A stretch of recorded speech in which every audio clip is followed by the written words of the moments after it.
What is up, my friends? So today we're going to get all the way in to this mandala piece that we're going to be working on, this piece where we're going to focus on radial symmetry. Now, before we can draw anything, before we can use our compass or our media, we need to find the middle of our paper. Now, we're all working on this 9x9 square because the mandalas just look better on a square piece of paper, and because it makes finding the middle easier than with a rectangle. So what we need to do is fold this paper 2 times. We're going to fold it corner to corner so that it makes a triangle. And then we're going to fold it again in half, corner to corner, so that it makes a smaller triangle. And then when we open it up, we're going to have a square with an X on it. Where those 2 lines intersect, that's the middle. We want to put a dot right there.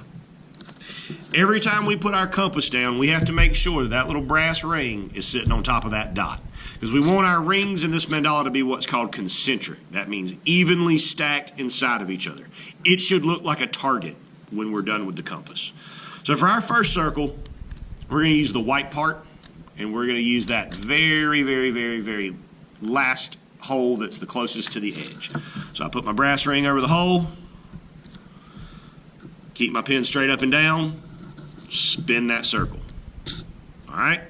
Now for our next circle, we're going to put our brass ring over the dot. Now we're going to be using the centimeter side of our compass. So we hold that down, and we're going to make our first one with a radius of 2. So we're going to find the 2, and we're going to spin that circle. Make sure that the middle of our compass never moves. Our next circle, we're going to do with a radius of 5 and a diameter of 10, and then the same thing. We keep that compass in the middle, make sure the middle of it never moves, and we spin that circle out. And then for our last layer of our mandala, we're going to go out to 8 for the radius, which makes a diameter of 2 times 8, which is, of course, 16. Just like that. Okay?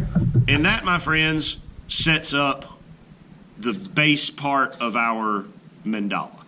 The next part of it, after this point, we're done with the pen, we're done with the compass.